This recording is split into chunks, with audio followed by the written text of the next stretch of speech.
Price the Lord. ദൈവ തിരുനാമത്തിന് മഹത്വമുണ്ടാകട്ടെ. വളരെ അനുഗ്രഹിക്കപ്പെട്ട നല്ല സമയം. യോഹന്നാൻ എഴുതിയ സുവിശേഷം എന്ന സബ്ജക്റ്റുമായിട്ട് ഈ ആഴ്ച വീണ്ടും നമുക്ക് ഒന്നിച്ചു ചേർന്ന് വരുവാൻ സ്വർഗത്തിലെ ദൈവം ഒരുക്കിയ നല്ല മുഖാന്തരങ്ങളെ ഓർത്ത് ദൈവത്തിന് നന്ദി. പ്രത്യേകാൽ റോസ് ഫാമിലി ഫേസ്ബുക്കിനെ ഓർക്കുന്നു, ഇതിൻ്റെ അഡ്മിനായിരിക്കുന്ന റോസ് ഫാമിലിയെ ഓർക്കുന്നു, മറ്റുള്ള എല്ലാ അഡ്മിന്മാരെയും ഓർത്ത് ദൈവത്തിന് നന്ദി പറയുന്നു. നമ്മൾ യോഹന്നാന്റെ സുവിശേഷത്തിൻ്റെ 13ാമത്തെ ക്ലാസ്സിലേക്കാണ് ഇന്ന് കടന്നു വന്നിരിക്കുന്നത്. യോഹന്നാന്റെ സുവിശേഷം 1-ാം അധ്യായത്തിൻ്റെ 12 ക്ലാസ്സുകൾ നമ്മൾ കഴിഞ്ഞു. ഇന്ന് 13ാമത്തെ ക്ലാസ്സിലേക്കാണ് കടന്നു വന്നിരിക്കുന്നത്. 12 ക്ലാസ്സുകൾ നമുക്ക് കഴിഞ്ഞപ്പോൾ തന്നെ 1-ാമത്തെ അധ്യായം ഇതുവരെയും നമുക്ക് പൂർത്തീകരിക്കുവാൻ കഴിഞ്ഞില്ല. എന്ന 1-ാമത്തെ അധ്യായം ഒന്ന് പൂർത്തീകരിച്ച വരുന്ന ക്ലാസ്സിൽ 2-ാം അധ്യായത്തിൽ നിന്നും ചിന്തിക്കണമെന്ന് ഞാൻ കർത്താവ് ശരണപ്പെടുകയാണ്. ഇന്നത്തെ നമ്മുടെ ചിന്തയ്ക്കും പഠനത്തിനും ആധാരമായിരിക്കുന്ന വേദഭാഗം 1-ാം അധ്യായത്തിൻ്റെ 19, 20, 21 വേദഭാഗങ്ങളാണ്. ഞാൻ അതൊന്ന് വേഗത്തിൽ വായിക്കാം. നീ ആരെന്ന് യോഹന്നാനോട് ചോദിക്കേണ്ടതിന് യഹൂദന്മാർ യെരുശലേമിൽ നിന്നും പുരോഹിതന്മാരെയും ലേവ്യരെയും അവൻ്റെ അടുക്കൽ അയച്ചപ്പോൾ അവൻ്റെ സാക്ഷ്യം എന്തെന്നാൽ അവൻ മറുക്കാതെ ഏറ്റുപറഞ്ഞു, ഞാൻ ക്രിസ്തുവല്ല എന്ന് ഏറ്റുപറഞ്ഞു. പിന്നെ എന്ത്, നീ ഏലിയാവോ എന്ന് അവനോട് ചോദിച്ചതിന് അല്ല എന്നവൻ പറഞ്ഞു.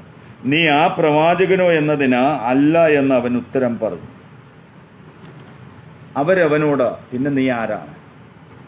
നമുക്കറിയാം യോഹന്നാനെ കുറിച്ച്, സ്നാപക യോഹന്നാനെ കുറിച്ച് എഴുത്തുകാരനായ യോഹന്നാൻ 1-ാം അധ്യായത്തിൽ വളരെ വ്യക്തമായി എഴുതിയിരിക്കുകയാണ്. നമ്മൾ യോഹന്നാനെ കുറിച്ച് ഒരു ക്ലാസ് നമ്മുടെ കഴിഞ്ഞതാണ്. എങ്കിലും യോഹന്നാന്റെ വിഷയങ്ങൾ വീണ്ടും ഈ ഒരു അധ്യായത്തിൽ നിഴലിച്ചു നിൽക്കുന്നത് കൊണ്ട് നമുക്കൊരു ക്ലാസ്സും കൂടെ യോഹന്നാനെ കുറിച്ച് പഠിക്കേണ്ടത് ആവശ്യമാണ്.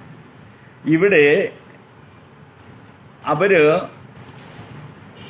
യോഹന്നാന്റെ അടുക്കൽ ലേവ്യരെ അழைക്കുകയാണ്, പുരോഹിതന്മാരെ ലേവ്യരെ അழைക്കുകയാണ്. നീ ആരാണ്?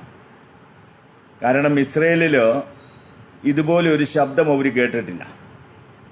അപ്പം അതുകൊണ്ട് അവർ ചോദിക്കുന്ന കാര്യത്തിൽ കാര്യമുണ്ട്. നീ ആരെന്ന് യോഹന്നാനോട് ചോദിക്കേണ്ടതിന്.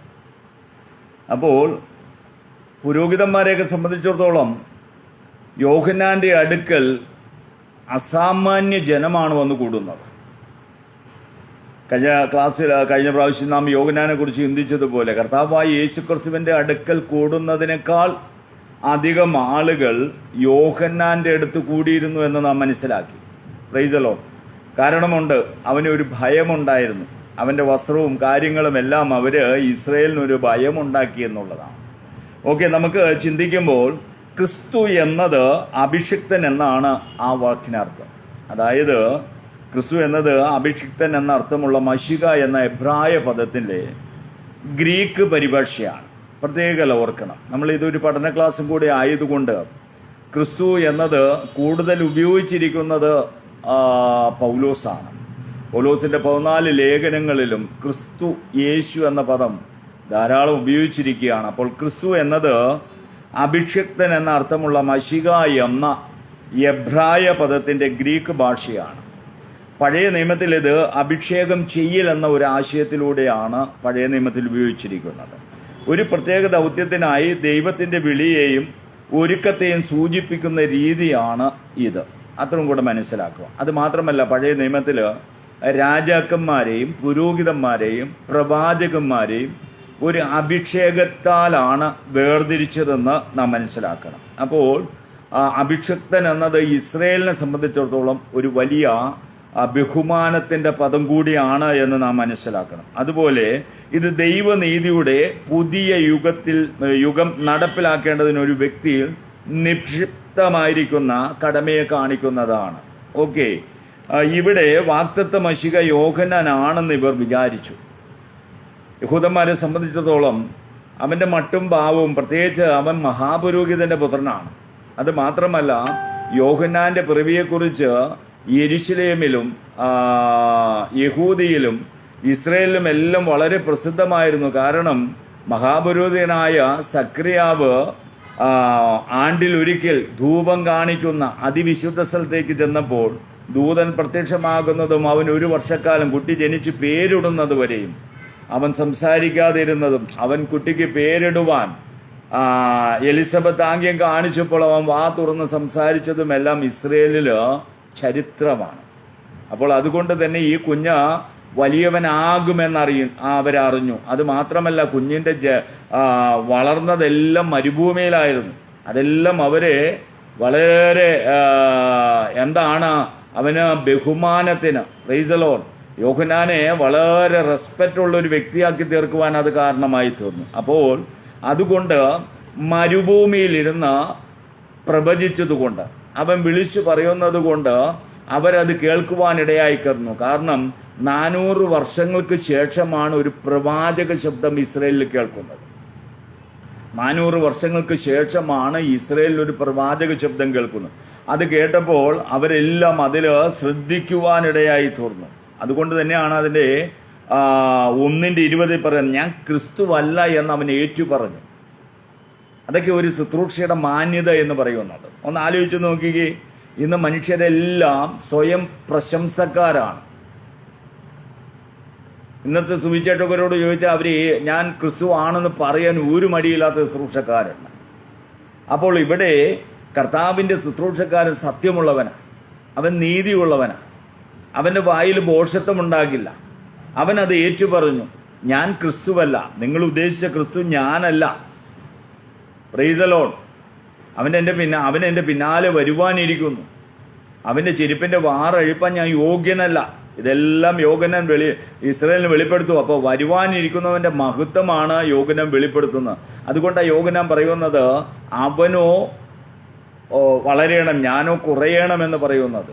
അതായിരിക്കണം ഒരു ശുശ്രൂഷയുടെ മാനദണ്ഡം എന്ന് പറയുന്നത്. നമ്മുടെ പ്രസംഗങ്ങളിലും നമ്മുടെ ശുശ്രൂഷകളിലും നമ്മുടെ ടീച്ചിങ്ങിലും എല്ലാം നമ്മുടെ കർത്താവ് മഹത്വം എടുക്കണം. മഹത്വം കർത്താവിനുള്ളതാണ്. ആരെല്ലാം കർത്താവിനെ ഉയർത്തിയിട്ടുണ്ടോ അവരെല്ലാം കർത്താവിനാൽ ഉയർത്തപ്പെടുകയാണ്. എന്നെ മാനിക്കുന്നവനെ ഞാനും മാനിക്കും. ഇന്ന് കർത്താവിനെ മാനിക്കുന്നതിലല്ല ഇന്നത്തെ അനേക കാര്യങ്ങൾ ആത്മീയ ലോകത്ത് നടക്കുന്നത്. യോഹന്നാനൊക്കെ അതിന് നല്ല മാതൃകയാണ്. ഞാൻ ക്രിസ്തുവല്ല എന്ന് ഏറ്റു പറഞ്ഞു. ഇന്ന് യോഹന്നാന്റെ സ്ഥാനത്ത് വേറെ ആരായിരുന്നാലും സ്വയം പ്രശംസ എടുത്തുകൊണ്ട് ഞാൻ ക്രിസ്തുവാണെന്ന് പറയുവാൻ മടിയില്ലാത്തവരാണെന്ന്. അന്ത്യകാലത്ത് സ്വസ്നേഹികളായി തീരുന്ന ആ അനുഭവം, മനുഷ്യരെത്ര പ്രശംസ പിടിച്ചു പറ്റുവാനും എന്തെല്ലാം ചെയ്യുവാനും അവർക്ക് ഒരു മടിയില്ലാത്ത ഒരു കാലഘട്ടത്തിലാണ് നാം ആയിരിക്കുന്നത്. ആത്മീയ ഗോളത്തിൽ തന്നെ നാം ചിന്തിച്ചു കഴിയുമ്പോൾ നമുക്ക് തന്നെ ലജ്ജിപ്പാൻ തക്കവണ്ണമുള്ള അനേക കാര്യങ്ങളാണ് നമ്മുടെ കണ്ണിലൂടെ നിഴല് പോലെ കടന്നു പോകുന്നത്. അതെല്ലാം അവിടെ നിൽക്കട്ടെ. ഇവരെല്ലാം എന്താണ്? ഇവരെല്ലാം ഒരേ ലക്ഷ്യത്തോടെ വന്നതായിരുന്നു. ഇവരെല്ലാം ഉദ്ദേശം എന്താണ്? ദൈവ രാജ്യത്തെ ഉയർത്തുക എന്നുള്ളതാണ്. അനുസരണമാണ് കർത്താവായ യേശു ക്രിസ്തുവിലും യോഹന്നാനിലൂടെ നാം കാണുന്നത്. അവൻ അത് ഏറ്റുപറഞ്ഞു. എന്നാൽ യോഹന്നാൻ ദൈവത്തിന്റെ വിശ്വസ്ത സാക്ഷിയായിരുന്നു. അവൻ മറുക്കാതെ ഏറ്റുപറഞ്ഞു. അവൻ തന്റെ ദൗത്യത്തെക്കുറിച്ച് അവൻ ഏറ്റുപറഞ്ഞു. നിങ്ങൾ ഉദ്ദേശിച്ച ആളല്ല ഞാൻ. അവൻ വരുന്നു, ആ ദൈവപുത്രൻ വരുന്നു, ആ മഹത്വത്തിന് യോഗ്യനായവൻ, ആ ആരാധനയ്ക്ക് യോഗ്യനായവൻ, സ്തുതികൾക്ക് യോഗ്യനായവൻ. എൻ്റെ വസ്ത്രമൊന്നും കണ്ടിട്ടോ, എൻ്റെ രീതികളോ, എൻ്റെ ശബ്ദത്തിൻ്റെ ഘനനം, ആ ഘനം ഓർത്തോ, ഘനശാലിയായവൻ, ആ ഘനം ഓർത്തോ ഒന്നും എൻ്റെ പിന്നാലെ വരണ്ട. എൻ്റെ പിന്നാലെയല്ല, എൻ്റെ പിന്നാലെ മറ്റൊരുവൻ വരുന്നുണ്ട്, അവനെയാണ് അനുഗമിക്കേണ്ടത്. അതുകൊണ്ട് തൻ്റെ ശിഷ്യന്മാരെ പോലും കർത്താവിൻ്റെ പുറകെ പോകുവാൻ യോഹന്നാൻ പറഞ്ഞഴിക്കുന്നതിന് ഒരു മടിയും ഉണ്ടായിരുന്നില്ല. അങ്ങനെയാണ് പത്രോസിന്റെ സഹോദരനായ ആന്ത്രയോസും യോഹന്നാനും കർത്താവിന്റെ പിറകെ അവൻ എവിടെ പാർക്കുന്നു എന്നറിയുവാൻ കടന്നു ചെല്ലുന്നത്. ഒന്ന് ആലോചിച്ച് നോക്കി. ഇതൊക്കെയാണ് യഥാർത്ഥ ശിഷ്യത്വത്തിന്റെ വേലയെന്ന് പറയുന്നത്. യഥാർത്ഥ അനുസരണത്തിന്റെ വേലയെന്ന് പറയുന്നത് ഇതാണ്. Price the Lord. അപ്പോൾ അവിടെ അവര് ചോദിക്കുന്ന മറ്റൊരു കാര്യം, നീ ഏലിയാവാണോ? നീ ഏലിയാവാണോ? അവർക്കറിയാം. അവർ കാത്തിരിക്കുന്ന മശിഹായ്ക്ക് മുമ്പ് ഏലിയാവ് വരുമെന്ന് പ്രവചനങ്ങളുണ്ട്. യെശയ്യാവിന്റെ പുസ്തകത്തിലും മലാക്കിയുടെ പുസ്തകത്തിലും എല്ലാം പറഞ്ഞിരിക്കുന്ന പ്രവചനപ്രകാരം നീ ആ വരുവാനിരിക്കുന്ന മശിഹായ്ക്ക് മുമ്പ് വരുവാനിരിക്കുന്ന പ്രവാചകനായ ഏലിയാവാണോ? അവിടെയും യോഹന്നാൻ പറയാ, ഇനി യേശു അല്ലെങ്കിൽ ഞാൻ ഏലിയാവ്, ആ റെവറൻഡെങ്കിലും ഒന്നും ആയിട്ട് കിട്ടിയാൽ മതിയായിരുന്നു. നോ, ഞാൻ അതുമല്ല. റീതലോ അവൻ മറക്കാതെ ഏറ്റു പറഞ്ഞു, ഏലിയാവ് മരിച്ചില്ല എന്ന് ഇസ്രയേലിനറിയാം. ഏലിയാവിനെ ഒരു ചുഴലിൽ കാറ്റിനാൽ എടുക്കപ്പെടുന്നത് നമ്മൾ 2 രാജാക്കന്മാരുടെ പുസ്തകത്തിൽ കാണുകയാണ്. അപ്പൊ ആ മരണം കാണാതെ എടുക്കപ്പെട്ട ഏലിയാവ് മശിഹായ്ക്ക് മുമ്പ് പ്രത്യക്ഷനായവനാണോ നീ? അതുകൊണ്ടാണ് ഞങ്ങൾ അറിയാൻ വേണ്ടി ചോദിക്കുകയാണ്. Price the Lord. താൻ മശിഹായ്ക്ക് മുമ്പ് വരുമെന്ന് അവര് പ്രതീക്ഷിച്ചിരുന്നു. മലാക്കിയുടെ പുസ്തകം 3:1, 4, 5 വേദഭാഗങ്ങളെല്ലാം കർത്താവിന്റെ വരവിന് മുമ്പേ വരുവാനിരിക്കുന്ന ഏലിയാവിന്റെ ആത്മാവോട് കൂടിയവൻ, അവൻ ഇവനാണ് എന്ന് അവർ ധരിച്ചു. യോഹന്നാൻ സ്നാപകൻ ഏലിയാവിനോട് കാഴ്ചയ്ക്കും പ്രവൃത്തിയിലും വളരെ സാമ്യമുള്ളവനായിരുന്നു. രണ്ടുപേരും ഒരേ അച്ചിൽ പണിതെടുത്തവരെ പോലെയായിരുന്നു. അതുകൊണ്ടാണ് ഇസ്രായേൽ അത് ചോദിക്കുവാൻ കാരണം. രണ്ടുപേരും ഒരേ രീതിയിൽ വസ്ത്രം ധരിച്ചവർ, രണ്ടുപേരും പ്രവാചകന്മാർ. അപ്പോ അതെല്ലാം കണ്ടിട്ടാണ് അവർ ചോദിക്കുന്നത്, നീ ഏലിയാവാണോ? ക്രിസ്തുവിന്റെ ആഗമനത്തിന് മുന്നോടിയായി ഏലിയാവ് വരുമെന്ന് യഹൂദന്മാർ പ്രതീക്ഷിച്ചിരുന്നു. യോഹന്നാൻ മശിഹ അല്ലാത്ത പക്ഷം ഏലിയാവ് ആയിരിക്കാൻ സാധ്യതയുണ്ടെന്ന് അവർ നിരൂപിച്ചു. കാരണം ഏലിയാവിനെ പോലെ ഒത്തിരി ഗുണങ്ങൾ യോഹന്നാനിലുണ്ടായിരുന്നു. നാം മനസ്സിലാക്കണം, ഏലിയാവ് അറിയപ്പെടുന്ന ഇസ്രയേലില് ഭയമുളവാക്കുന്ന ഒരു പ്രവാചകനായിരുന്നു. നാം ഈ വാക്യത്തിൽ തന്നെ, അതായത് യോഹന്നാന്റെ സുവിശേഷം 1-ാം അധ്യായത്തിൽ തന്നെ പഠിച്ച ഒരു കാര്യമാണ്. പ്രവചനം ഏലിയാവ് മുഖാന്തരം വന്നു, ന്യായപ്രമാണം മോശ മുഖാന്തരം വന്നു. അപ്പൊ പ്രവാചക ഗണത്തിലെ ഏലിയാവിനെ ഇസ്രയേലിന് വളരെ സുപരിചിതനാണ്. ഇനി വരുവാനുള്ളവനാണെന്നെല്ലാം അവർ പ്രതീക്ഷിച്ചിരിക്കുകയാണ്. എന്നാൽ ആ ഏലിയാവിന്റെ സ്വഭാവ ഗുണത്തോടും വസ്ത്രരീതിയോടുമാണ് ഈ യോഹന്നാൻ വന്നിരിക്കുന്നത്. ഇവര് തമ്മിൽ വചനത്തിൽ തന്നെ വളരെ സാമ്യമുണ്ട്. നമുക്കതൊന്ന് ചിന്തിച്ചു പോകുന്നത് നല്ലതാണ്. അതായത് രണ്ടുപേരും ഒരേ ആത്മാവിന്റെ ശക്തിയാൽ അഭിഷക്തന്മാരായിരുന്നു. ഏലിയാവും യോഹന്നാനും ഒരേ ആത്മാവിനാൽ അവർ അഭിഷക്തന്മാരായിരുന്നു. അവരാത്മാവിനാൽ നിറഞ്ഞവരായിരുന്നു. 2 രാജാക്കന്മാരുടെ പുസ്തകം 2:10 നാം കാണുകയാണ്, ഏലീശ ഏലിയാവിന്റെ പുറകെ നടക്കുകയാണ്. ഏലിയാവ് ചോദിച്ചു, നിനക്ക് എന്താണ് ആവശ്യം? അപ്പോ ഏലീശ പറയുകയാണ്, നിന്റെ ആത്മാവിന്റെ ഇരട്ടി പങ്ക് എന്റെ മേൽ വരണം. ഒന്ന് ആലോചിച്ച് നോക്കിക്കേ, നിന്റെ ആത്മാവിന്റെ ഇരട്ടി പങ്ക് എന്റെ മേൽ വരണം. അപ്പൊ ഏലിയാവിനെ സംബന്ധിച്ചിടത്തോളം അവൻ ദൈവത്തിന്റെ ആത്മാവിനാൽ നടത്തപ്പെട്ടവനായിരുന്നു. ഏലിയാവ് 7 അത്ഭുതങ്ങൾ ചെയ്തപ്പോൾ ഏലീശ 14 അത്ഭുതമാണ് ചെയ്തത്.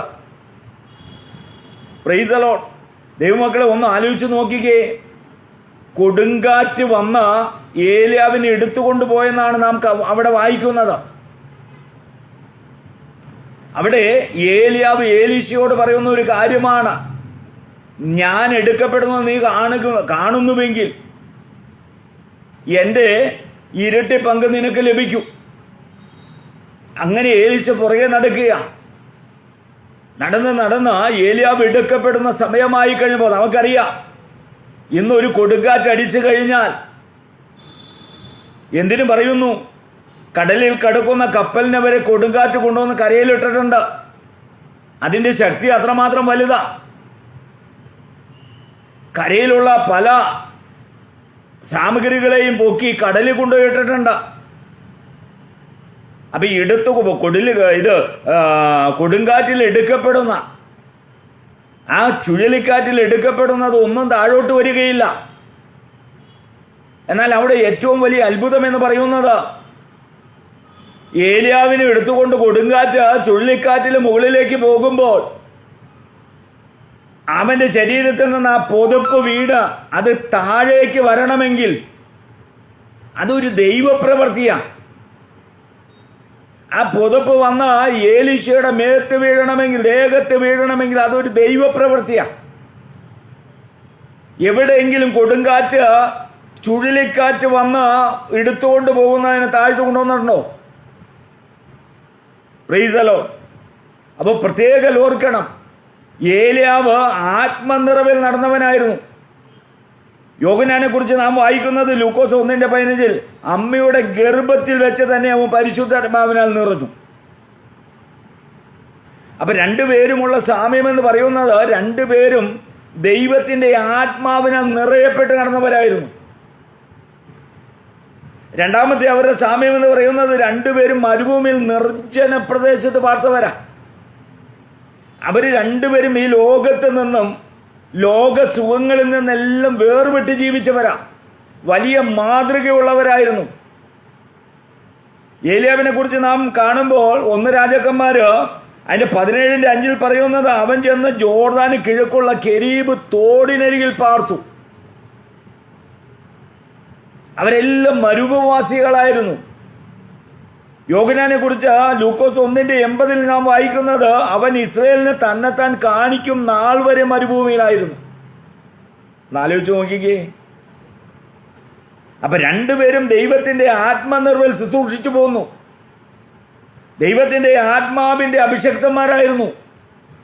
രണ്ടുപേരും അതിനെ തെരഞ്ഞെടുത്തത് വാസമായിരുന്നു. രണ്ടുപേരും പാർത്തത് മനുഷ്യരിൽ നിന്നും വേർപെട്ട നാസിവ്രതക്കാരായ രണ്ടുപേരും ജനങ്ങളിൽ നിന്നും വേർപെട്ട മരുഭൂമിയിൽ പാർത്തുവെന്ന് നാം കാണും. മൂന്നാമത് അവർ തമ്മിലുള്ള സാമ്യം എന്ന് പറയുന്നത്, അവർ ഒരേ തരം വസ്ത്രം ധരിച്ചു, ലളിത ജീവിതം നയിച്ചു എന്നാണ് നാം കാണുന്നത്. 2 രാജാക്കന്മാർ 1:8 ഏലിയാവിനെ കുറിച്ച് പറയുന്നത്, അവൻ രോമവസ്ത്രം ധരിച്ച് അരയ്ക്ക് തോൽവാർ കെട്ടിയ ആളായിരുന്നു. നമുക്കറിയാം മരുഭൂമിയിൽ എന്താണ് അവർക്ക് ഭക്ഷിപ്പാൻ കിട്ടുക എന്നുള്ളത്. അപ്പൊ അവർ രണ്ടുപേരും ഒരേ വസ്ത്രം ധരിച്ച് മരുഭൂമിയിൽ ലളിത ജീവിതം നയിക്കുന്നവരായിരുന്നു. യോഹന്നാനെ കുറിച്ച് നാം കാണുന്നത് മത്തായി 3:4, യോഹന്നാൻ ഒട്ടകരോമം കൊണ്ട് ഉടുപ്പുള്ളവനും അരയിൽ തോൽവാർ കെട്ടിയവനുമായിരുന്നു. അപ്പോൾ ഇസ്രായേൽ ഭയപ്പെട്ടുകൊണ്ട് വന്ന് അവനോട് ചോദിക്കുന്നത്, നീ ഏലിയാവാണോ? ലക്ഷണമെല്ലാം നോക്കിയിട്ട് നീ ഏലിയാവിന്റെ ആത്മാവോട് വന്നവനാ. നാലാമത് അവര് തമ്മിലുള്ള സാമ്യം എന്ന് പറയുന്നത്, രണ്ടുപേരും രാജാക്കന്മാരെ ശാസിക്കുവാൻ ഭയപ്പെട്ടില്ല. യഥാർത്ഥ ആത്മാവിനാൽ നടത്തപ്പെടുന്നവൻ അവൻ ദൈവരാജ്യത്തിന് പ്രയോജനമുള്ളവനാ. യഥാർത്ഥ പ്രവാചകൻ ഈ ലോകത്തെ ഒന്നിനെയും ഭയപ്പെടുകയില്ല. Price the Lord. ഒരു കാര്യവും അവർ ഭയപ്പെടുകയില്ല. യഥാർത്ഥ പ്രവാചകൻ, കള്ളപ്രവാചകന്റെ കാര്യമല്ല. രണ്ടുപേരും രാജാക്കന്മാരെ, അവരുടെ കാലത്ത് ജീവിച്ചിരുന്ന രാജാക്കന്മാരെ, ഇസ്രായേലിന്റെ ദൈവത്തിൽ നിന്നും അകറ്റിയ 2 രാജാക്കന്മാരെയും അവർ ശാസിച്ചു. ഏലിയാവ് 1 രാജാക്കന്മാർ 18:18 നാം വായിക്കുന്നത്, ഏലിയാവ് ആഹാബിനോട്, ഇസ്രായേലിനെ കഷ്ടപ്പെടുത്തുന്നത് ഞാനല്ല, നീയും നിന്റെ പ്രതിപ്രഭുവുമത്രേ. നിങ്ങൾ യഹോവയുടെ കൽപ്പനകളെ ഉപേക്ഷിക്കുകയും നീ ബാൽ വിഗ്രഹങ്ങളെ ചെന്ന് സേവിക്കുകയും ചെയ്യുന്നത് കൊണ്ട് തന്നെ. ആരോട് സംസാരിക്കുന്നത്? രാജാവിനോട് സംസാരിക്കുന്നത്. ഏലിയാവിനെ കുറിച്ച് നമുക്കറിയാം.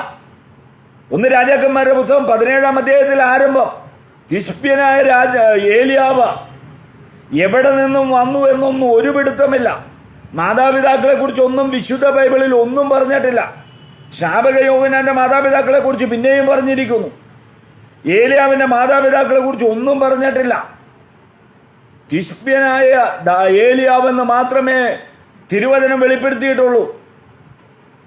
അപ്പൊ അതുകൊണ്ട് അവന്റെ ആദ്യ ശുശ്രൂഷ കാണുന്ന ആഹാബിന്റെ കൊട്ടാരത്തിൽ ചെന്നിട്ട്, രാജാവേ, ഇനി ഞാൻ പറഞ്ഞിട്ടല്ലാതെ ഈ ആണ്ടുകളിൽ മഞ്ഞോ മഴയോ ഈ രാജ്യത്ത് പെയ്യുകയില്ല. കാരണം നീ ദൈവത്തിൽ നിന്ന് അകന്ന് ജീവിക്കുക. നീ ഇസ്രായേലിന്റെ മഹാരാജാവും ദൈവവുമായ ദൈവത്തെ ഉപേക്ഷിച്ച് നീ ചെയ്യുന്നത് എന്താണ്? നീ ബാലിന്റെ വിഗ്രഹത്തെ സേവിച്ച് നടക്കുക. യോഹന്നാന്റെ കാലത്ത് യോഹന്നാൻ രാജാവിനെ നോക്കി പറഞ്ഞത്, മത്തായിയുടെ സുവിശേഷം 14:3, ഹേരോദാവ് തന്റെ സഹോദരനായ പീലിപ്പോസിന്റെ ഭാര്യ ഹേരോദ നിമിത്തം അവൾ നിനക്ക് ഭാര്യയായിരിക്കുന്നത് വിഹിതമല്ല എന്ന് പറഞ്ഞു. യോഹന്നാന്റെ കാലത്ത് അവന്റെ തല ഛേദിക്കപ്പെടുവാനുള്ള കാരണം അതായിരുന്നു. ഹേരോദാവിന്റെ സഹോദരനായ പീലിപ്പോസിന്റെ ഭാര്യയെ ഹേരോദാവ് വെച്ചുകൊണ്ടിരിക്കുന്നത് യോഗ്യമല്ല എന്ന് സ്നാപക യോഹന്നാൻ രാജാവിന്റെ മുഖത്ത് നോക്കി വിളിച്ചു പറഞ്ഞു. അപ്പോൾ ഏലിയാവും സ്നാപക യോഹന്നാനും തമ്മിലുള്ള ഒരു ബന്ധം നാം മനസ്സിലാക്കണം. ഒരു സാമ്യം. പ്രീതലോ, അഞ്ചാമത്തെ കാര്യം എന്ന് പറയുന്നത്, അവരെ കൊല്ലുവാൻ രാജാക്കന്മാർ താല്പര്യപ്പെട്ടു. രാജാവിനെതിരായി തീർന്ന അവരെ രണ്ടുപേരെയും കൊല്ലുവാൻ രാജാവ് ആഗ്രഹിച്ചു. ഈ രണ്ടുപേരെയും കൊല്ലുവാൻ അന്നത്തെ കാലത്തെ രാജാക്കന്മാർ ആഗ്രഹിച്ചു.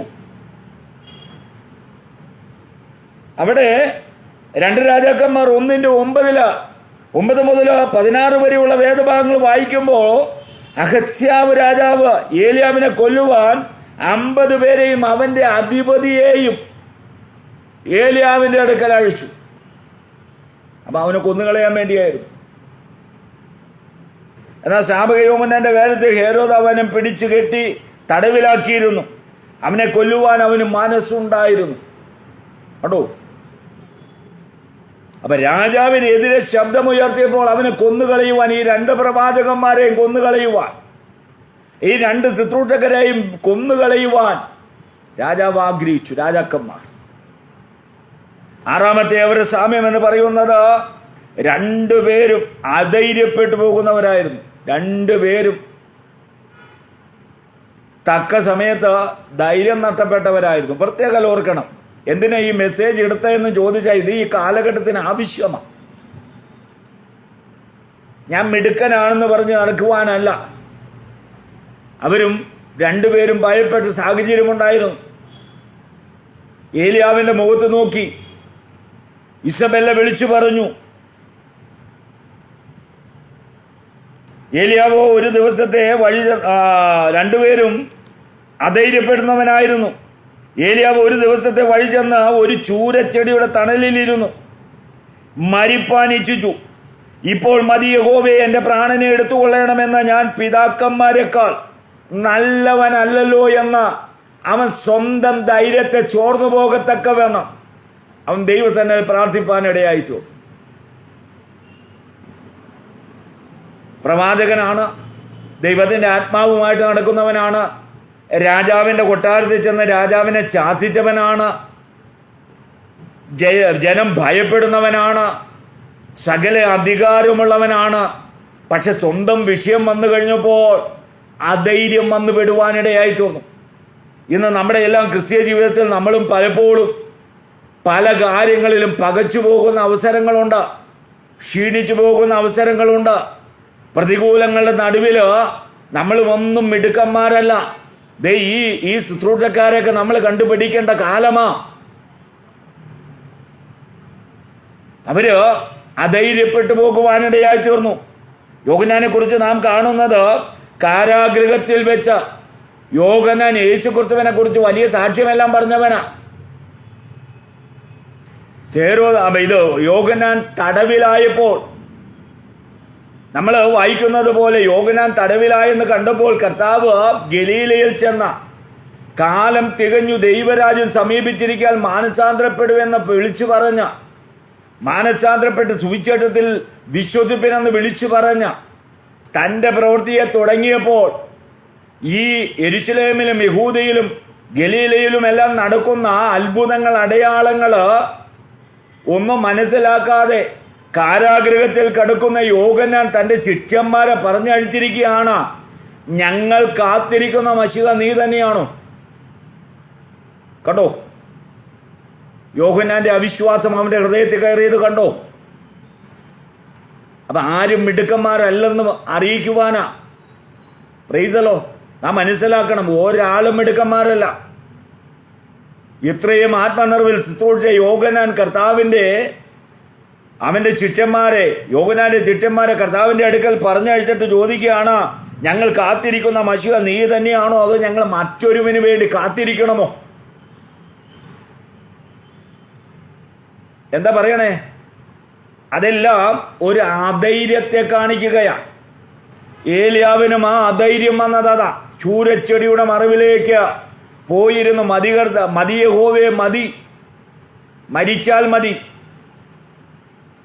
അപ്പോൾ അതും ദൈവദാസന്മാരുടെ മേലും ദൈവമക്കളുടെ മേലും ഉണ്ട് എന്ന് നാം മനസ്സിലാക്കണം. Price the Lord. ഏഴാമത്തെ കാര്യം എന്ന് പറയുന്നത്, അവർ രണ്ടുപേരും നീതിയുടെ ഉപദേഷ്ടാക്കന്മാരായിരുന്നു. അവർ ദൈവരാജ്യത്തിന്റെ ശുശ്രൂഷക്കാരായിരുന്നു. 1 രാജാക്കന്മാർ 18:24 ഏലിയാവിനെ കുറിച്ച് നാം കാണുന്നത്, ഏലിയാവ് അവരോട്, നിങ്ങൾ നിങ്ങളുടെ ദേവന്റെ നാമത്തെ വിളിച്ചപേക്ഷിപ്പേൻ. ഞാൻ യഹോവയുടെ നാമത്തെ വിളിച്ചപേക്ഷിക്കാം. തീ കൊണ്ട് ഉത്തരമരുളുന്ന ദൈവം തന്നെ എന്ന് നിങ്ങൾ അറിയും. അപ്പൊ ഇസ്രായേലിന്റെ സ്തുതികളിൽ മേൽ വസിക്കുന്ന യഹോവ തീ കൊണ്ട് ഉത്തരമരുളുന്നവനെന്ന് നിങ്ങൾ അറിയും. എവിടെയാ? കർമ്മേൽ മലമുകളില രാജാവും അഹോരാഷ്ട്ര പ്രതിഷ്ഠയെ ആരാധിക്കുന്ന 40 പ്രവാചകന്മാർ, ബാലിനെ സേവിച്ച് ആരാധിക്കുന്ന 480 പ്രവാചകന്മാർ, ഇവരുടെ മുന്നിൽ ദൈവത്തിന്റെ പരിശുദ്ധാത്മാഭിഷേകത്താൽ നിറയപ്പെട്ട ഏലിയാവ് കർമ്മേൽ മലമുകളിൽ അവൻ ദൈവത്തിന്റെ നീതിയുടെ പ്രവൃത്തി ചെയ്യുകയാണ്. ദൈവരാജ്യത്തിന്റെ വേലയെ നീതിയോടെ ഏകനായി നിന്നുകൊണ്ട് അവിടെ ശുശ്രൂഷിക്കുന്ന ഒരു ഏലിയാവിനെ നമ്മൾ അവിടെ കാണുകയാണ്.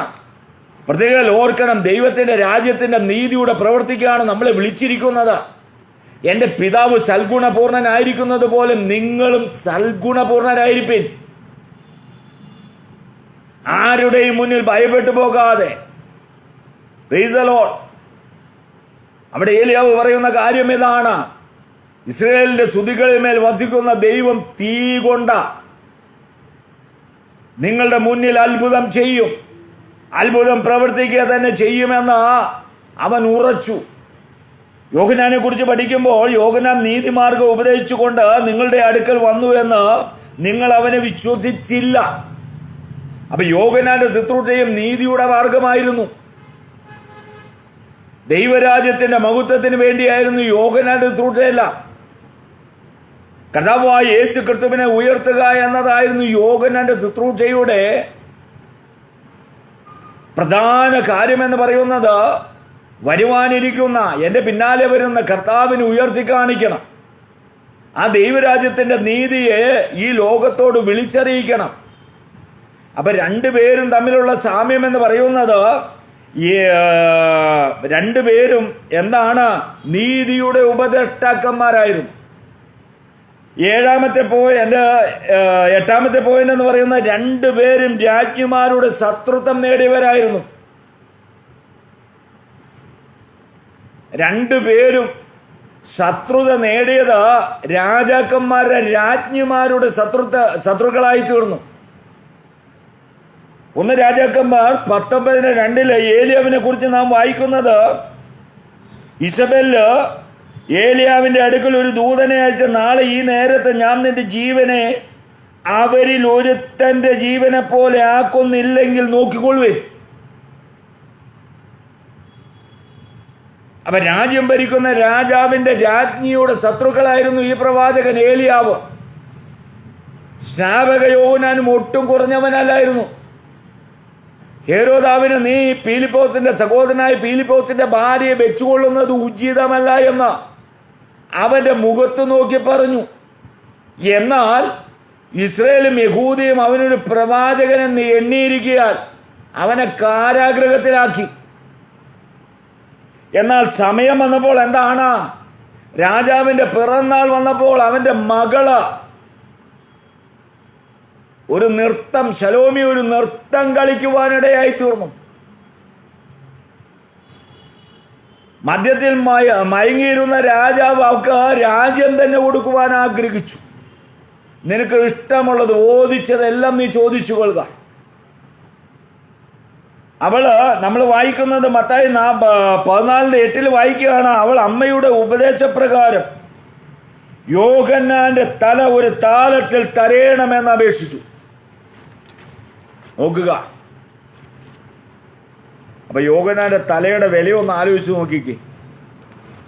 ആ പെങ്കൊച്ചിന് ആ രാജ്യത്തിന്റെ പകുതി വരെയും കൊടുക്കുവാൻ രാജാവ് തയ്യാറായിരുന്നു. അവൾക്ക് അതൊന്നും വേണ്ട. അവളുടെ അമ്മയായ രാജ്ഞിക്ക് വേണ്ടത് അതൊന്നുമല്ല. ഒരു താലത്തില് സ്നാപക യോഹന്നാന്റെ തല മതി. അപ്പൊ ആ മനുഷ്യനോടുള്ള വിരോധം എന്തുമാത്രമാണെന്ന് നോക്കിയേ.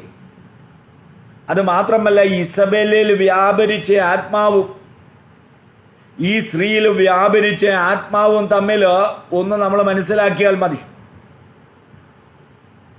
ഇത് ഇന്നത്തെ നമ്മുടെ പഠന ക്ലാസ് എന്ന് പറഞ്ഞാൽ അനേക ദൈവദാസന്മാരുടെ പ്രസംഗ വിഷയമാണ്. നമ്മളത് ഒന്നിച്ച് ചിന്തിക്കുന്നു. ക്ലാസ് ആയതുകൊണ്ട് ഒന്നിച്ച് ചിന്തിച്ചു പോകുക. ഏലിയാവും യോഹന്നാൻ സ്നാപകനും തമ്മിലുള്ള സാമ്യത നമ്മളൊന്ന് പഠിച്ചു പോകണം, മനസ്സിലാക്കി പോകണം. Price the Lord. അപ്പൊ രണ്ടുപേരും രാജ്ഞിക്ക് എന്താണ്? രാജ്ഞിമാരുടെ ശത്രുത്വം നേടിയവരായിരുന്നു. രണ്ടുപേരും എന്താണ്?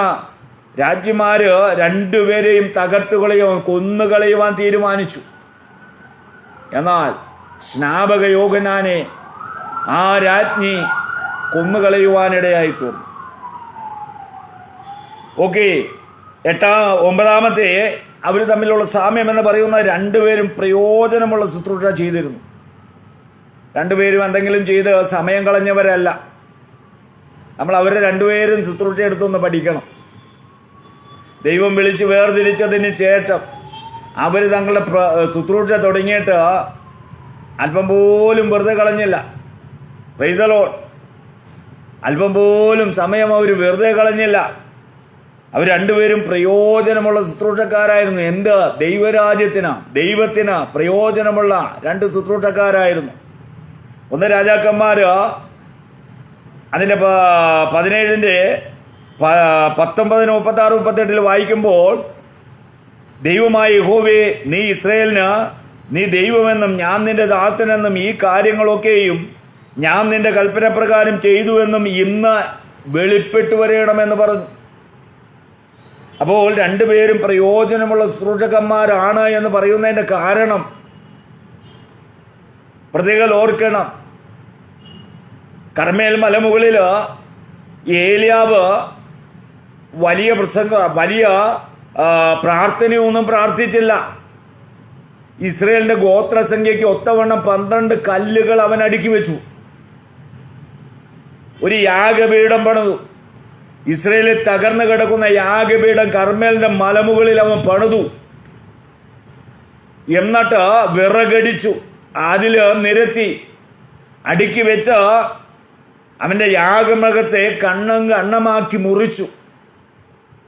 എല്ലാ ഒരുക്കങ്ങളും ചെയ്തു. ഒരു സോയാബീൻ വിത്തിന് വിതയ്ക്കത്തക്ക വണ്ണം അത് ആഴത്തില് വാടകോരി വെള്ളം നിറച്ചു. അവന്റെ യാഗപീഠത്തിലും വേലക്കാരെ കൊണ്ട് വെള്ളം ഒഴിപ്പിച്ചു. കാരണം ഇത് ദൈവപ്രവൃത്തി എന്ന് കാണേണ്ടതിന്. ഇനി അതിന്റെ അകത്തെങ്ങാനും ഏലിയാവ് തീ ഒളിപ്പിച്ചു വെച്ചു എന്ന് ആരും പറയാതിരിക്കേണ്ടതിന് തന്റെ വേലക്കാരെ കൊണ്ട് അവൻ എന്ത് ചെയ്യിപ്പിച്ചു? അവൻ വെള്ളം ഒഴിപ്പിച്ചു. ആ വെള്ളം അവിടെ നിന്ന് ഒഴുകി സോയാബീൻ വിത്തിന്റെ ആ തടമെടുത്തിരിക്കുന്ന തടങ്ങളിലെല്ലാം നിറഞ്ഞു. 3 പ്രാർത്ഥന പ്രാർത്ഥിച്ചു. നീ ഇസ്രായേലിന്റെ ദൈവമെന്ന് ഇവരറിയേണ്ടതിനാ. നീ പറഞ്ഞിട്ടാണ് ഞാനിത് ചെയ്യുന്നതെന്ന് ഈ ജനം അറിയേണ്ടതിനാ. ഞാൻ നിന്റെ ദാസനെന്ന് ഇവരറിയേണ്ടതിനാ. യഹോവയായ ദൈവമേ, തീയിറങ്ങണമേ. ദൈവത്തിന്റെ വെളിപ്പെടൽ അവിടെ നടക്കുവാനിടയായി തീർന്നു. തീ ഇറങ്ങുക മാത്രമല്ല, ആ യാഗപീഠത്തിലെ എല്ലാം ചാമ്പലാകുകയും ആ കെട്ടി നിർത്തിയിരുന്ന വെള്ളം പോലെയും വറ്റി പോകുവാനിടയായി തീർന്നു. ഏലിയാവ് പറഞ്ഞു, 840 പ്രവാചകന്മാർ ഒരെണ്ണം പോലും ചാടിപ്പോകരുത്, എല്ലാത്തിനെയും പിടിക്കുക. ഇസ്രയേലിൽ നിന്നും ദൈവത്തിന്റെ ഹൃദയത്തെ മാറ്റിക്കളഞ്ഞ ആ പ്രവാചകന്മാർ 840 പേരെയും മലമുകളിൽ വെച്ച് വെട്ടിക്കൊല്ലുവാനിടയായി തീർന്നു. അതറിഞ്ഞ് ഇസബെല്ല പറയുകയാണ്, അവരിൽ ഒരുവനെ പോലെ നിന്നെ ഞാൻ നാളെ ആക്കി തീർക്കും. അപ്പോൾ ഏലിയാവിനെ സംബന്ധിച്ചിടത്തോളം നാം നോക്കുമ്പോൾ അവൻ ദൈവത്തിന്റെ വേലയ്ക്ക് പ്രയോജനമുള്ളവനായിരുന്നു. അവരെല്ലാം കർത്താവിന്റെ നാമത്തെയാണ് ഉയർത്തിയത്. Price the Lord. യോഹന്നാൻ എടുത്ത് പഠിക്കുമ്പോഴും അത് തന്നെ. അന്ന് യെരുശലേമിലും യഹൂദ ദേശക്കാരൊക്കെയും ജോർദാൻ ഇരുകരയിലുമുള്ള എല്ലാ നാട്ടുകാരും പുറപ്പെട്ട് അവന്റെ അടുക്കൽ ചെന്ന് തങ്ങളുടെ പാപങ്ങളെ ഏറ്റുപറഞ്ഞ് ജോർദാൻ നദിയിൽ സ്നാനപ്പെട്ടു. യോഹന്നാൻ എന്ന ആ പ്രവാചകനെ ഇസ്രയേലിനും യഹൂദ ദേശക്കാർക്കും ഭയമായിരുന്നു. അവന്റെ അടുക്കൽ അവർ വന്നു, ഇരുകരയിലുമുള്ളവർ വന്നു, ജോർദാനിൽ വന്നു, തങ്ങളുടെ പാപങ്ങൾ യോഹന്നാന്റെ മുമ്പിൽ ഏറ്റുപറഞ്ഞ അവർ സ്നാനപ്പെട്ടു എന്നാണ് നമ്മളവിടെ വായിക്കുന്നത്. അപ്പോ ഏലിയാവും സ്നാപക യോഹന്നാനും എന്തിന്റെ രണ്ടുപേരും പ്രയോജനമുള്ള ശുശ്രൂഷക്കാരായിരുന്നു.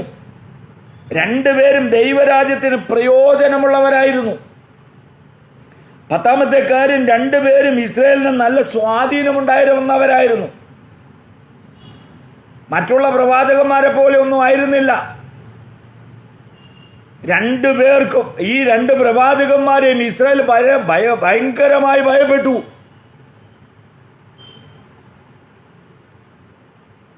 ഏലിയാവിനും ഇരിമ്യാവിനും ഉണ്ടായ അനുഭവമൊന്നുമല്ല. ഇവരെയൊക്കെ ഇസ്രായേൽ ഭയപ്പെടുവാൻ ഇടയായി തീർന്നു. ഏലിയാവിനെ കുറിച്ച് അവന് സ്വാധീനത എന്ന് പറയുന്നത് 1 രാജാക്കന്മാർ 18-ാം അധ്യായത്തിന്റെ 39-40 നാം വായിക്കുകയാണ്. ജനമെല്ലാം അത് കണ്ട് കമിഴ്ന്നു വീണു. യഹോവ തന്നെ ദൈവം, യഹോവ തന്നെ ദൈവം എന്ന് പറഞ്ഞ് ഏലിയാവ് ആ ബാലിന്റെ പ്രവാചകന്മാരെ പിടിപ്പിനെന്ന് അവരോട് പറഞ്ഞു. അപ്പൊ കർമ്മേൽ മലമുകളില് ഈ അത്ഭുതങ്ങൾ നടക്കുമ്പോൾ ജനമെല്ലാം ഏലിയാവിൽ ഭയപ്പെട്ടു. ഇവൻ ദൈവത്തിന്റെ പ്രവാചകനാണ്, ഇവൻ സർവശക്തന്റെ പ്രവാചകനാണ്. അവരെല്ലാം ദൈവത്തിലേക്ക് മടങ്ങി വരുവാൻ ഇടയായി തീർന്നു. ഏലിയാവ് എന്ന ഒരൊറ്റ പ്രവാചകനും കർമ്മേൽ മുകളിൽ നടന്ന ആ വലിയ അത്ഭുത പ്രവൃത്തികളാൽ, ആ ദൈവത്തിന്റെ അത്ഭുത പ്രവൃത്തികളാൽ ഇസ്രായേലിൽ നിന്നും മടങ്ങിപ്പോയ ജനം യഹോവയിലേക്ക് മടങ്ങി വരുവാൻ ഇടയായി തീർന്നു. അന്യദൈവങ്ങളെ തേടിപ്പോയവർ, ഇരിമ്യാവിന്റെ പുസ്തകത്തിൽ നാം വായിച്ചതുപോലെ, ഈ ജനം 2 ദോഷം ചെയ്തിരിക്കുന്നു. അവർ ജീവജലത്തിന്റെ ഉറവയായി എന്നെ ഉപേക്ഷിച്ച വെള്ളമില്ലാത്ത പൊട്ടക്കിണറുകളെ തന്നെ കുഴിച്ചിരിക്കുന്നു. അതുകൊണ്ടാണ് കർത്താവ് പറഞ്ഞത്, ഉത്സവ ദിവസത്തിന്റെ ഒടുക്കത്തെ നാളിൽ അവൻ നിന്നുകൊണ്ട് ദാഹിക്കുന്നവൻ എല്ലാം എന്റെ അടുക്കൽ വരട്ടെ. അപ്പോ ഏലിയാവിനെ എല്ലാ ജനവും ഭയപ്പെട്ടു. യോഹന്നാനെയും എല്ലാവരും ഭയപ്പെട്ടു. യേശു അവരോട്, യോഹന്നാൻ സ്നാനം എവിടെ നിന്ന് എന്ന് ജനമെല്ലാം അവനെ ഒരു പ്രവാചകനെന്നെണ്ണി. കർത്താവിനെ പരീക്ഷിക്കുവാൻ പരീശന്മാരും ശാസ്ത്രിമാരും പുരോഹിതന്മാരും എല്ലാം ചെന്നു. നീ ആരെന്ന് യോഹന്നാനോട് ചോദിച്ചതുപോലെ അവനോടും ചോദിച്ചു. കർത്താവ് ഒരൊറ്റ ചോദ്യം അവരോട് ചോദിച്ചു, നിക്ക, ഞാൻ ആരാണെന്ന് വെളിപ്പെടുത്താം. സ്നാപക യോഹന്നാനെ കുറിച്ചുള്ള നിങ്ങളുടെ അഭിപ്രായം എന്താ? അവന്റെ സ്നാനം എവിടെ നിന്നാ? അവര് തപ്പിക്കളിക്കുവാനിടയായി തീർന്നു. സ്നാപകൻ മനുഷ്യരിൽ നിന്നെന്ന് പറഞ്ഞാൽ ആ നിൽക്കുന്ന ജനത്തിന് അവർ എതിരായി സംസാരിക്കുന്നു. എന്നാൽ അവൻ സ്വർഗത്തിൽ നിന്ന്, സ്നാനം സ്വർഗത്തിൽ നിന്നെന്ന് പറഞ്ഞാൽ പിന്നെ നിങ്ങൾ അവനെ അനുസരിക്കാതെ അവനെ കൊന്നുകളഞ്ഞത് എന്ത് എന്ന് ചോദ്യം വരും. അപ്പൊ അതുകൊണ്ട് മർക്കോസിന്റെ സുവിശേഷം 11-ാം അധ്യായത്തിന്റെ 29 മുതൽ നാം വായിക്കുമ്പോൾ കാണുന്നത്, യേശു അവരോട്, യോഹന്നാന്റെ സ്നാനം എവിടെ നിന്ന? ജനമെല്ലാം അവനെ പ്രവാചകനെ നെണ്ണിയിരിക്കയാൽ അവരവനെ ഭയപ്പെട്ടു. അപ്പോൾ രണ്ടുപേരും എന്താണ്? ഇസ്രായേലിൽ വളരെ സ്വാധീനമുള്ളവരായിരുന്നു. മറ്റുള്ള പ്രവാചകന്മാരെ പോലെ ഒന്നും ആയിരുന്നില്ല. എലീശ പ്രവാചകനെ എടുത്ത് പഠിച്ചു കഴിഞ്ഞാൽ ഇസ്രായേലില് ശുശ്രൂഷിക്കൽ വലിയ ബാലികേറാമലയായിരുന്നു. വളരെ പ്രതികൂലങ്ങളിലൂടെയാണ് യെശയ്യാവ് തന്റെ ശുശ്രൂഷ ചെയ്തെടുത്തത്. അവസാനം തലഛേദിക്കപ്പെട്ടവനായിട്ട് അദ്ദേഹം കൊല്ലപ്പെടുവാനിടയായി തീർന്നു. ഏലിയാവിനെ എത്രയോ പ്രാവശ്യം അവരുപദ്രവിച്ചു. പൊട്ടക്കിണറ്റിൽ അവനെ തള്ളിക്കളഞ്ഞു. കള്ളപ്രവാചകന്മാരെ എല്ലാം എഴുന്നേറ്റ് ജനത്തെയും രാജാവിനെയും ചതിച്ച് കള്ളപ്രവചനങ്ങൾ പറഞ്ഞിരുന്ന കാലത്ത് ദൈവത്തിന്റെ ആത്മാവോട് കൂടി ഇരിമ്യാ പ്രവാചകൻ പ്രവചിച്ചപ്പോൾ അവന് കിട്ടിയത് തല്ലും മുറിപ്പത്തലുമായിരുന്നു. ഓർക്കണം. അപ്പോ യോഹന്നാനും ഏലിയാവും തമ്മിലുള്ള അടുത്ത സാമ്യം എന്ന് പറയുന്നത്, രണ്ടുപേരും ഇസ്രായേലില് വളരെ സ്വാധീനമുള്ളവരായിരുന്നു. അവർ രണ്ടുപേരെയും സംബന്ധിച്ച് പ്രൈസ് ദി ലോർഡ് എന്നാണ് ഇസ്രായേലില് പ്രവചനമുണ്ടായിരുന്നു. രണ്ടുപേരെയും സംബന്ധിച്ച് പ്രവചനമുണ്ടായിരുന്നു.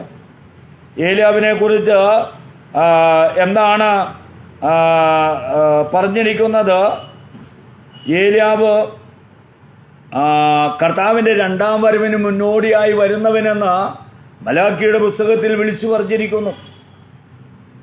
യെശയ്യാവിന്റെ പുസ്തകത്തിൽ വിളിച്ചു പറഞ്ഞിരിക്കുന്നു. അതുപോലെ യോഹന്നാൻ കർത്താവിന്റെ ഒന്നാം വരവിന്റെ മുന്നോടിയായി വരുമെന്ന് മലാക്കിയുടെ പുസ്തകത്തില് 3-ാം അധ്യായത്തിലും 4-ാം അധ്യായത്തിലും എല്ലാം വിളിച്ചു പറഞ്ഞിരിക്കുകയാണ്. അപ്പൊ അതുകൊണ്ട് തന്നെ ഇവർക്ക് രണ്ടുപേർക്കും ജനങ്ങളുടെ ഇടയിൽ വളരെ സ്വാധീനമുണ്ടായിരുന്നു.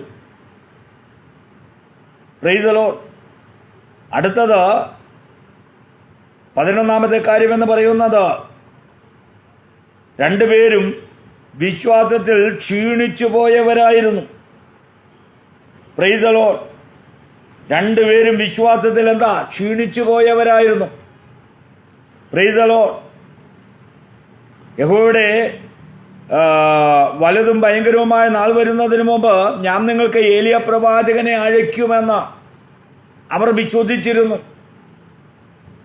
കേട്ടോ, ഒരുത്തൻ മരുഭൂമിയിൽ വിളിച്ചു പറയുന്നത്, യഹോവയ്ക്ക് വഴി ഒരുക്കുവിൻ, നിർജ്ജന പ്രദേശത്ത് നമ്മുടെ ദൈവത്തിന് പെരുവഴി ഒരുക്കുവിൻ എന്ന് യോഹന്നാനെ കുറിച്ച് വിളിച്ചു പറഞ്ഞിരിക്കുന്നു. അപ്പൊ രണ്ടുപേരും തമ്മിലുള്ള സാമ്യം എന്ന് പറയുന്ന, രണ്ടുപേരും കുറിച്ച്, അവരുടെ വരവിനെ കുറിച്ചും അവരുടെ ശുശ്രൂഷയെ കുറിച്ചും എല്ലാം ഇസ്രായേലിന് പ്രവചനമുണ്ടായിരുന്നു. Price the Lord. അടുത്തത് 12-ാമത്തെ കാര്യം എന്ന് പറയുന്ന, രണ്ടുപേരും പ്രവാചകന്മാരായിരുന്നു. രണ്ടുപേരും പ്രവാചകന്മാരായിരുന്നു. Price the Lord. അപ്പൊ രണ്ടുപേരും പ്രവാചക ശുശ്രൂഷ ഉണ്ടായിരുന്നവരായിരുന്നു. അപ്പോൾ പ്രത്യേകം ഓർക്കണം, നീ ഏലിയാവോ എന്ന കടന്നു ചെന്ന ജനം അവനോട് ചോദിച്ചപ്പോൾ ഞാൻ ഏലിയാവല്ല എന്നവൻ മറുത്തു ഉത്തരം പറഞ്ഞു. പിന്നെ നീ ആരാണ്? നീ ആ പ്രവാചകനാണോ? നോ. അപ്പോൾ ശുശ്രൂഷ എന്ത് എന്ന് ഏലിയാവിനെയും സ്നാപക യോഹന്നാനെയും നമ്മൾ കണ്ടുപിടിക്കേണ്ട കുറെ മാതൃകകളുണ്ട് അവർക്ക്. ഓക്കെ. അടുത്തത് 21-ന്റെ 23-ാമത്തെ വാക്യത്തിൽ ഇങ്ങനെയാണ് നാം വായിക്കുന്നത്, മരുഭൂമിയിൽ വിളിച്ചു പറയുന്നവന്റെ ശബ്ദം ഞാനാകും. യോഹന്നാൻ അതിന് ഉത്തരം പറഞ്ഞതാണ്, അവരോട് പറഞ്ഞതാണ്, യെശയ്യാ പ്രവാചകന്റെ പുസ്തകത്തിൽ പറഞ്ഞത്, 40-ാം അധ്യായത്തിൽ പറഞ്ഞ ആ ഒരു പ്രവചനത്തിന്റെ നിവൃത്തിയാണ് ഇവിടെ. മരുഭൂമിയിൽ വിളിച്ചു പറയുന്നവന്റെ ശബ്ദം ഞാനാകുന്നു. Price the Lord. എന്താണ് മരുഭൂമിയിൽ വിളിച്ചു പറയുന്നവന്റെ ശബ്ദം? പാപം നിമിത്തം ദൈവത്തിൽ നിന്നും അകന്നുപോയ ഇസ്രായേലിയർ ഉണങ്ങി വരണ്ട ഫലശൂന്യരായി തീർന്ന അനുഭവത്തിൽ അവർ മരുഭൂമിക്ക് സമന്നനായി തീർന്നിരുന്നു. മരുഭൂമിയുടെ അനുഭവം, ഒരു ഫലവുമില്ലാത്ത അനുഭവം. ഇസ്രായേൽ ദൈവത്തിൽ നിന്നും അകന്ന 400 വർഷമായി ജീവിക്കുന്നു. ഒരനുഭവമില്ല, ഒരു പൂപ്പ പോലും മുളച്ചു വരുന്നില്ല. അങ്ങനെയുള്ള ആ വരണ്ട അനുഭവത്തിൽ നിന്നും, ആ മരുഭൂമിയുടെ, എന്താ മരുഭൂമി എന്ന് പറഞ്ഞേക്കണത്? ഇസ്രയേലിന്റെ പിന്മാറ്റത്തെയാണ്. 400 വർഷക്കാലമായിട്ട് ദൈവമായിട്ട് ഒരു ഇടപെടലുമില്ലാതെ, ഒരു ബന്ധവുമില്ലാതെ, ജഡികമായ എന്തെല്ലാമോ കാണിച്ച് ജീവിക്കുന്ന ഒരു കാലഘട്ടം.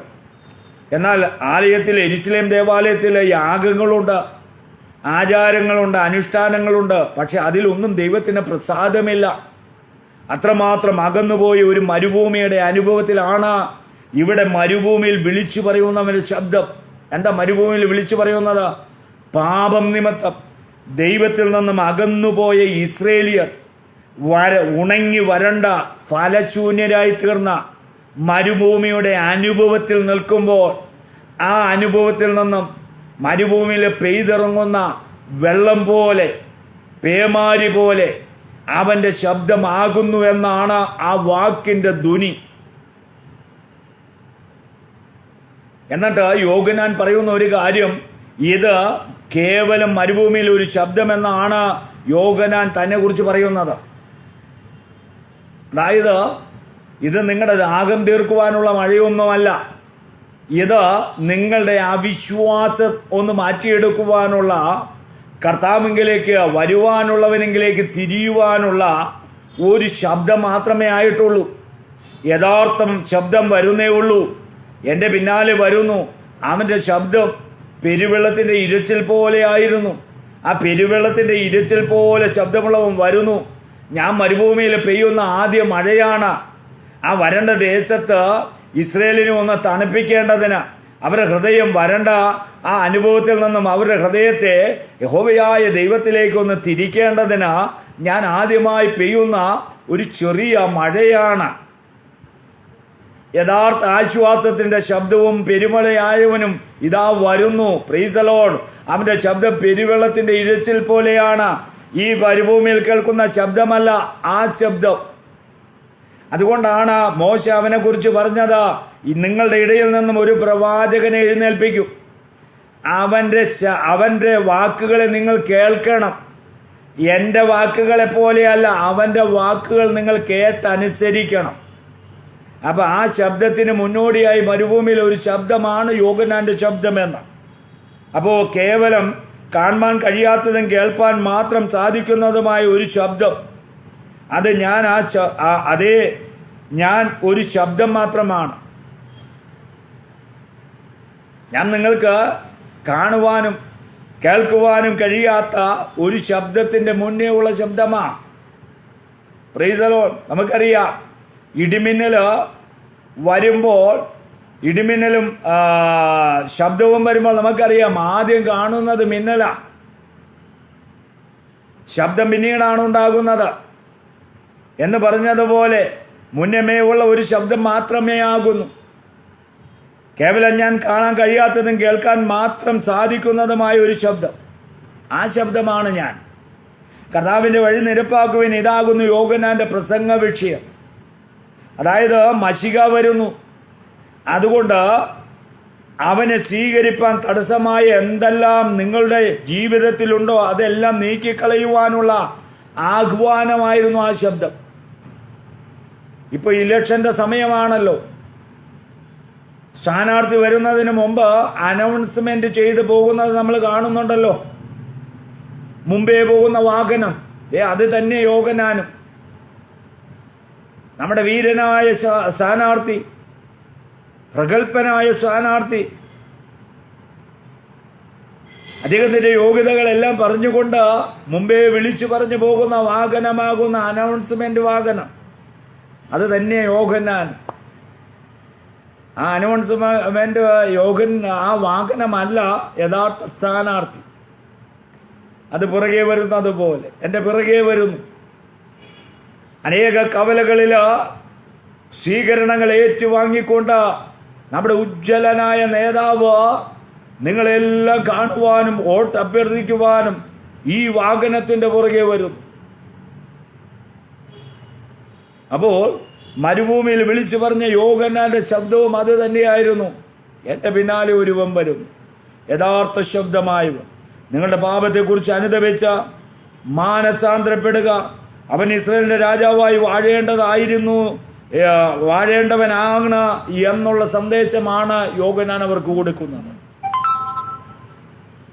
വാക്യം 1:29 കൂടെ വായിച്ചുകൊണ്ട് നമുക്ക് നിർത്താം. അതായത് പിറ്റേന്നാൾ യേശു തന്റെ അടുക്കൽ വരുന്നത് അവൻ കണ്ടിട്ട്, ഇതാ ലോകത്തിന്റെ പാപം ചുമക്കുന്ന ദൈവത്തിന്റെ കുഞ്ഞാട് എന്ന കർത്താവായ യേശു ക്രിസ്തുവിനെ നോക്കി യോഹന്നാൻ വിളിച്ചു പറയുവാനിടയായിത്തു. നമുക്കറിയാം യോഹന്നാൻ എന്തുകൊണ്ടാണ് അത് വിളിച്ചു പറഞ്ഞത്. പെസഹ ഏതാനും സമീപമായിരിക്കുക. ഇസ്രായേൽ ജനം എല്ലാം പെസഹായ്ക്ക് വേണ്ടിയിട്ട് ഒരുങ്ങിക്കൊണ്ടിരിക്കുക. ആ ഒരുങ്ങിയിരിക്കുന്ന സമയത്ത് അവർക്കൊരു കുഞ്ഞാടിന്റെ കാര്യം ഓർമ്മ വരും. എന്താ? പെസഹായിൽ അറുക്കപ്പെടുന്ന ഊനമില്ലാത്ത പാപമില്ലാത്ത സകല ഇസ്രായേൽ ജനത്തിന്റെ പാപത്തിന് വേണ്ടി കൊല്ലപ്പെടേണ്ട ഒരു കുഞ്ഞാട്. ആ പെസഹായുടെ സമയം അടുത്തിരിക്കുന്നത് കൊണ്ടാണ് കടന്നു പോകുന്ന കർത്താവായ യേശു ക്രിസ്തുവിനെ കണ്ടിട്ട് 1:29 യോഹന്നാൻ വിളിച്ചു പറയുന്നത്, പിറ്റേന്നാൾ യേശു തന്റെ അടുക്കൽ വരുന്നത് അവൻ കണ്ടിട്ട്, ഇതാ ലോകത്തിന്റെ പാപം ചുമക്കുന്ന ദൈവത്തിന്റെ കുഞ്ഞാട് എന്ന് വിളിച്ചു പറഞ്ഞു. പെസഹ പെരുന്നാള് വിദൂരമല്ലായിരുന്നു. യോഹന്നാൻ തീർച്ചയായിട്ടും 2:13 നാം ഒരു പെസഹ പെരുന്നാൾ കാണുകയാണ്. 1-ാം അധ്യായം അവസാനിക്കുകയാണ്. 2-ാം അധ്യായത്തിന്റെ 13-ാമത്തെ വാക്യത്തിൽ നമ്മൾ ഇസ്രായേലിൽ ഒരു പെരുന്നാൾ കാണുക, പെസഹ പെരുന്നാൾ. Price the Lord. അതുകൊണ്ട് ഇത് പെസഹ കുഞ്ഞാടിനെ പറ്റിയുള്ള ഒരു പരാമർശമായിരുന്നു. ഒരു യഥാർത്ഥ പെസഹ കുഞ്ഞാട് ഇതാ പോകുന്നു. പെസഹ ദിനത്തിൽ പെസഹ കുഞ്ഞാട് കൊല്ലപ്പെടുക അതേ ദിവസം തന്നെയാണ് കർത്താവായ യേശു ക്രിസ്തുവും കൊല്ലപ്പെട്ടത്. പ്രത്യേകം ഓർക്കണം. സ്നാപക യോഹന്നാൻ വിളിച്ച ഇസ്രായേലിനെ പരിചയപ്പെടുത്തിയ, ഇതാ ലോകത്തിന്റെ പാപത്തെ ചുമന്നൊഴിക്കുന്ന ദൈവത്തിന്റെ കുഞ്ഞാടെന്ന് വിളിച്ച് അറിയിച്ച ആ പെസഹ കുഞ്ഞാട് കർത്താവായ യേശു ക്രിസ്തുവും അറുക്കപ്പെട്ടത് ആ പെസഹ ദിനത്തിലായിരുന്നു.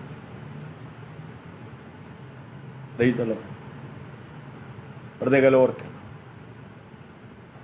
അപ്പൊ യോഹന്നാൻ വിളിച്ചു പറഞ്ഞ ആ പ്രവചനവാക്യം പോലെ പ്രൈസ് ദി ലോർഡ്, ചുമക്കുക എന്ന പദത്തിന് പാപങ്ങളെ ചുമന്നൊഴിക്കുന്ന, ലോകത്തിന്റെ പാപത്തെ ചുമക്കുന്ന ദൈവത്തിന്റെ കുഞ്ഞാടെന്ന് പറയുന്നത്, ചുമക്കുക എന്ന പദത്തിന് ഏറ്റെടുത്ത് ദൂരേക്ക് ചുമന്നുകൊണ്ട് പോകുക എന്നാണ് അർത്ഥം. അതായത് ഇസ്രായേലിന്റെ ജനത്തിന്റെ മുഴുവൻ പാപത്തെയും ചുമന്നുകൊണ്ട് നടക്കുന്നവൻ, ചുമന്നൊഴിക്കുന്നവൻ. അത് മനസ്സിലാക്കണമെങ്കിൽ മറ്റൊരു അർത്ഥവും കൂടെയുണ്ട്. ലേവ്യ പുസ്തകത്തിന്റെ 16-ാം അധ്യായത്തിലേക്ക് ചെന്നു കഴിയുമ്പോൾ ഇസ്രായേലിന്റെ മഹാപാപപരിഹാര ദിവസം 2 കോലാട് കൊറ്റന്മാരെ തെരഞ്ഞെടുക്കും. ഒന്ന്, അന്ന് ഇസ്രായേലിന്റെ പാപത്തിന് വേണ്ടി യാഗം കഴിക്കുന്ന കുഞ്ഞാട്. മറ്റൊരു കുഞ്ഞാട് അസസ്സേലിനുള്ള ആട്ടുകൊറ്റൻ, ബലിയാടെന്ന് പേര്. ഈ ആട് ലോകത്തിന്റെ പാപത്തെ വഹിക്കുന്ന ചിത്രമാണ് ലേവ്യ പുസ്തകം 16-ാം അധ്യായത്തിൽ നാം കാണുന്നത്. ഇവിടെ യേശു ലോകത്തിന്റെ പാപത്തെ ചുമന്നൊഴിക്കുന്ന ആ ഒരു ചിത്രമാണ് യോഹന്നാൻ നമ്മെ പരിചയപ്പെടുത്തുന്നത്. അസസ്സേൽ എന്ന ബലിയാട്, ആ ബലിയാടിന്റെ മുകളില് പാപപരിഹാരത്തിന്റെ രക്തം, വിശുദ്ധ സ്ഥലത്ത് പോയി പാപപരിഹാരത്തിന്റെ രക്തമെല്ലാം തളിച്ചു വന്ന അസസ്സേലിന്റെ മേത്ത് ഇസ്രായേലിന്റെ മുഴുവൻ പാപത്തെയും ചുമത്തി ഒരു ദൂതനെ അഴിച്ച് മരുഭൂമിയിൽ കൊണ്ടുപോയി ഈ ആടിനെ വിടണമായിരുന്നു. ആ ആടിൻ്റെ ദേഹത്ത് മുഴുവൻ രക്തം കാണുമ്പോൾ ഇസ്രായേൽ ജനം പറയും, ഇത് ഞങ്ങളുടെ മഹാപാപ പരിഹാര ദിവസം, ഇസ്രായേലിന്റെ പാപത്തെ ചുമന്നുകൊണ്ടു പോകുന്ന ആടാണെന്ന് അവർക്ക് മനസ്സിലാകുമായിരുന്നു. അങ്ങനെ ഒരു ചിത്രവും കൂടെ അവിടെയുണ്ട്. ഒന്ന് പെസഹ കുഞ്ഞാട്, രണ്ട് മഹാപാപ പരിഹാര ദിവസത്തിൽ അടയ്ക്കപ്പെടുന്ന കുഞ്ഞാട്. പാപത്തെ, ഇസ്രായേലിന്റെ മുഴുവൻ പാപത്തെയും ചുമന്നുകൊണ്ട് മരുഭൂമിയിലേക്ക് അടയ്ക്കപ്പെടുന്ന അസസേൽ എന്ന ആട്ടുകൊറ്റൻ ബലിയാട്, അതിൻ്റെ ചിത്രവും, രണ്ട് ചിത്രമാണ് നമുക്കവിടെ വെളിപ്പെടുന്നത്. പ്രതികൾ ഓർക്കണം.